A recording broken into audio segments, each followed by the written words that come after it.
What's up, everybody? We have so many companies reporting earnings this week. Palantir reported on Monday. We have AMD that reported on Tuesday. Oscar Health and Novo Nordisk both reported on Wednesday. I'm going to do separate videos on each of those companies, so keep an eye out for my Oscar Health and Novo Nordisk videos coming up within the next week. And also on Tuesday, we had another company reporting earnings. They are a much smaller company, but they are a stock I own in my portfolio, so of course I follow them. It's Global Ship Lease, and if you're interested in deep value companies, I think you'll like this earnings. I think you'll like this idea. There's just too many earnings reports to do a separate video on every company. So in this video, we're going to take a quick look at Palantir's earnings. We're going to take a quick look at AMD, and we're going to look at GSL. As always, if you get value out of the video, subscribe to the channel. We just passed 1,700 subscribers, so thank you so much to everyone who's followed.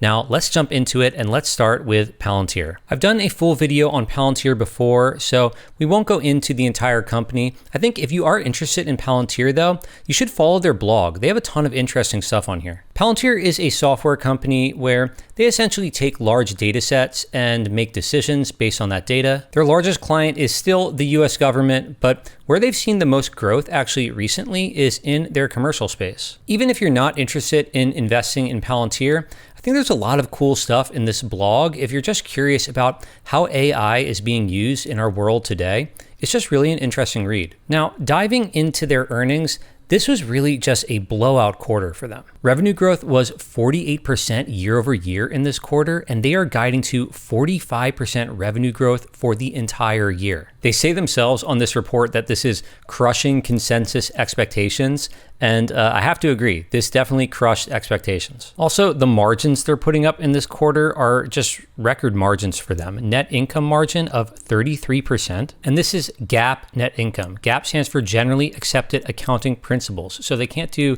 funky stuff like not count their share-based compensation. This number includes all their share-based compensation they give out as an expense. They're also growing their total contract value, so I imagine demand is going to remain extremely strong for Palantir services. There's just one problem. If you've seen my previous video on Palantir, you know my one problem I have with this company is nothing about the quality of the business.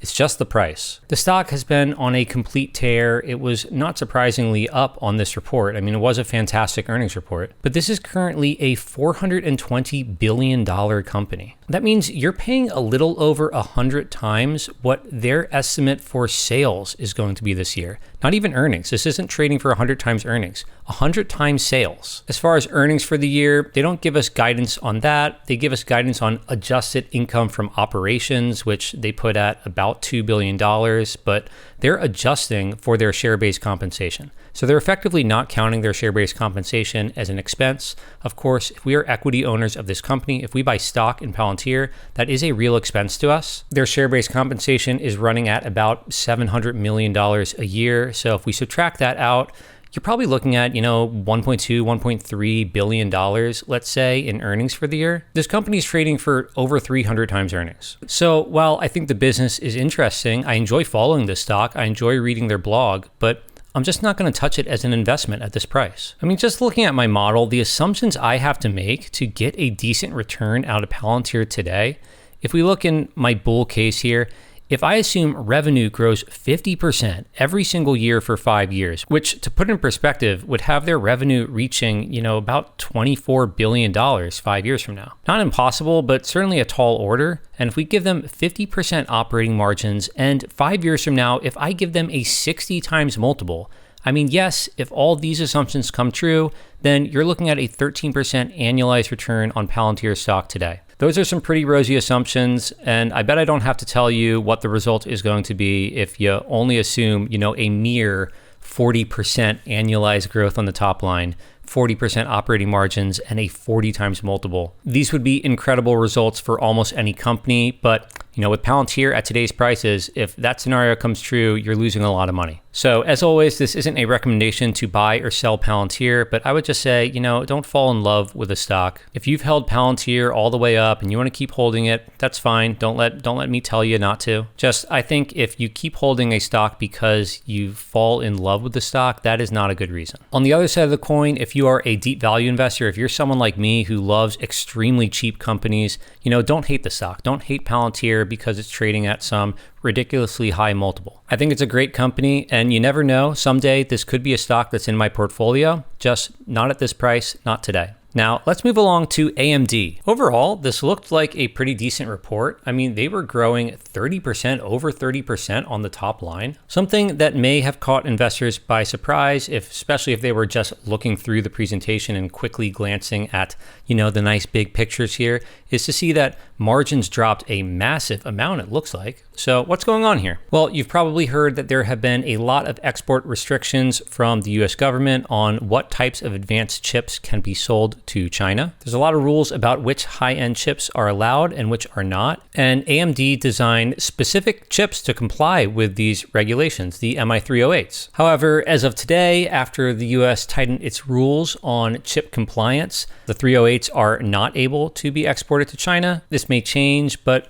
for right now, these chips are sitting in inventory and they can't be sold. So AMD wrote down the value of these chips. About $800 million they just wrote off as an expense. So that is the main reason you're seeing a hit to the margins here. In fact, if it weren't for this write-down, margins would be up just slightly. They'd be close to in line, but up just slightly year over year. Now on the earnings call, of course, they talked about this.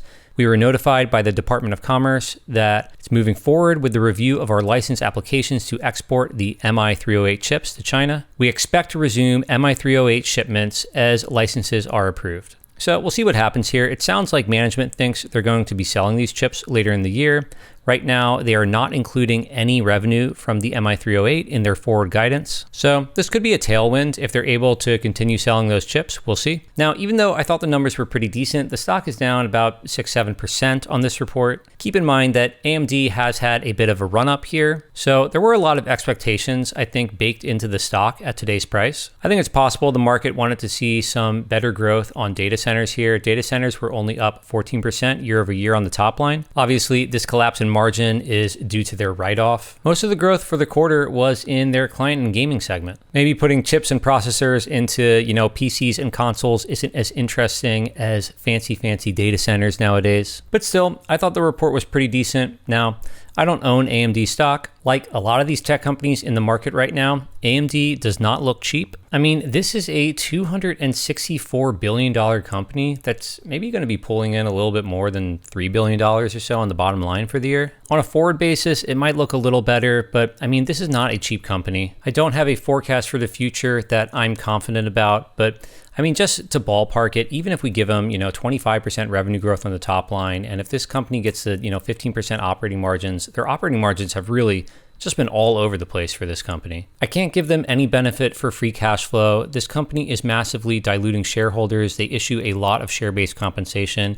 Any free cash flow they make, I think, would probably just offset the dilution they have. So I'll just keep this at zero. And even if I give them, a 30 times multiple 5 years from now, you're looking at like an 8% annualized return, which would be decent. This is a fine return, but it's nothing crazy. Now, it's totally possible that AMD beats these numbers that I put in here. They could crush these numbers. I just don't feel like I personally can put in higher numbers and have a high conviction that they're going to hit them. So for me, AMD is just a pass. For someone else, it might be a buy today. If they have just explosive demand for their chips, I might be massively underestimating where their margins will be. That's totally possible. But for me, for right now, AMD is just a pass. And that brings us to our third stock we're going to look at here, which is Global Ship Lease. Completely different from Palantir and AMD. I mean, if you think AI and semiconductor chips are really exciting, be prepared to be bored. However, if you think that buying a company for 3 times earnings is exciting, then, this might be the most interesting stock of them all. I've talked about GSL before, but in case you slept through it, they own container ships and they lease these ships out to large transport companies like Maersk, like Zim, like MSC. And typically these leases, or charters as they call it, they can be quite long. They can be a couple years. They can have options to extend for, maybe 3-4 years. So because of this, because they own a bunch of ships and pretty much all of their ships are chartered out, they know what their forward earnings are going to look like. They have 96% forward contract coverage for 2025, 80% for 2026. That means 2026, next year, 80% of their ship days are already under contract. They're already accounted for. They have very good visibility for what their cash flow is going to be like over the next couple of years. I've owned GSL for about 2 years now. I was buying in the 20s and I followed this company every quarter, every earnings call, and pretty much they say almost the same thing every time. They say we made a lot of cash, pretty much exactly the amount of cash we told you we were going to make because our ships are under contracts and we tell you what these contracts are. And often they'll say, we also added some more contracts. Like here they say they added about $400 million worth of contracted revenue in the first half of this year. That's not additional revenue they got in the first half of this year. That means they made deals with companies in the first half of this year for revenue that's some point in the future. This could be in 2026. This could be 2027. Right now, you see that they have $1.7 billion in contracted revenue. And that's about 2 years of contract coverage. Now, contract rates fluctuate, but this company has been converting almost half of their revenue into bottom line, into net income. They are absolutely milking their ships for all they are worth. They are a huge cash cow. By the way, at today's stock price, the company is about $1.1 billion, a little over $1 billion company. And this quarter, they made, close to $100 million, $95 million. They're on track for about, $380 million of net income for the year. They are trading for a 3 times multiple. And they also pay a nice fat 7% dividend while you're just waiting around holding this stock. You might wonder what the catch is. And to be honest, I think the main catch is just that shipping is so volatile. I have no clue where shipping rates, where charter rates for a company like this is going to be in 2 years and 3 years. So when they have to renew their contracts, when they have to get new leases here, it could be for significantly less than they're getting paid now. I really don't know.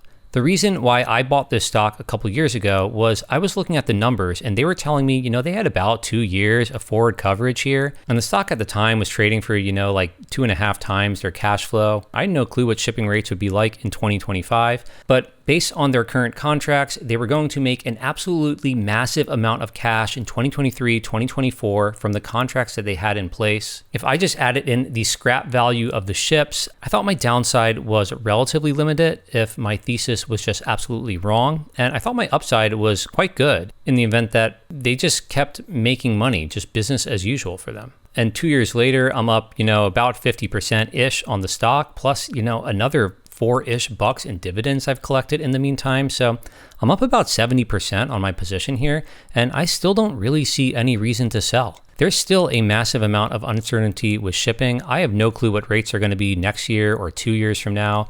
Again, when these contracts are up, I have no clue what they'll be renewing for. I just continue to think today, looking at their forward contract coverage that they currently have, $1.7 billion, roughly 2 years of forward coverage. I think the risk reward looks pretty decent. Again, it's trading for 3 times earnings. And in the past couple of years, actually, the risk profile for this company looks like it's only improved. They've reduced the amount of debt on their balance sheet. They've lowered the cost of that debt. They refinanced a decent amount of it. And I think maybe a couple reasons why they're just trading at such an absurdly cheap multiple is specifically the container ship sector. There's a couple things going on. First, there's a decent sized order book in container ships, which means there's going to be an increase in supply of container ships in the future. And the concern is, of course, that you have more ships, it's going to push down shipping rates. And GSL's counter argument to that is, the order book for container ships is mostly these massively huge container ships. They focus on this more mid-size to small-size ships that aren't necessarily trading along the massively major routes. They're more doing the smaller routes. The demand here has been rather strong, and also the order book here is not nearly as big. So they're saying, we're not so sure that our rates are going to fall off a cliff. I think there's also been a decent amount of uncertainty around tariffs. The idea that, if any of these tariff talks come back, maybe that could have a significant damping effect on trade. Could that hurt GSL? Well, GSL actually argues that tariffs would have a huge negative effect on the main trade routes like US, China, but actually it could force trade from China to, say, Indonesia, the Philippines. Some of these smaller trade routes actually might pick up, and that could be beneficial for GSL that focuses on the mid to smaller container ships. In fact, probably the best opportunity to buy this company was back in April of this year. In April, this stock dropped to about 17. Apparently 1773. That was the low. That would have just been an incredible time to buy. I mean, at that point, you were buying for less than 2 times earnings. The company could basically just fulfill their current contracts, not even try to get any more new contracts, scrap all of their ships, and you probably still would be up on your money. It was absolutely a ridiculous price. I wish I bought more at that time. I didn't, but I've just held on. I've done pretty much nothing with this stock for 2 years. Now, with all this said, I don't expect GSL to trade at, a 10 times multiple anytime soon. This is a shipping company. It probably always is going to be cheap, but I think they're going to continue generating a ton of cash, paying out a nice healthy dividend, and I think the risk reward still looks pretty good. Now, there are some other cheap shipping companies out there that you can find, but GSL, not only is it still one of the cheapest. I mean, again, this stock is trading for a 3 times multiple. That's probably the 4th time I've mentioned that. But, also I like the management. I like what they say. The CEO, Tom Lister, he seems like he has a very cool head about his shoulders. He's not trying to become an empire builder like some shipping companies that massively dilute shareholders to buy more and more ships. They're always talking about every new deal they make has to make sense on a cash flow basis. They really speak my language. So I'm going to continue to hold my shares. Again, this isn't a recommendation to buy or sell this stock. I'm just giving you my opinion and telling you what I'm doing with my money. If you got value out of the video, subscribe to the channel. If you agree or disagree with anything I said here, leave that down in a comment below. We are going to be taking a look at Oscar Health in a separate video and also Novo Nordisk in a separate video, so keep an eye out for that. And I hope to see you in another video.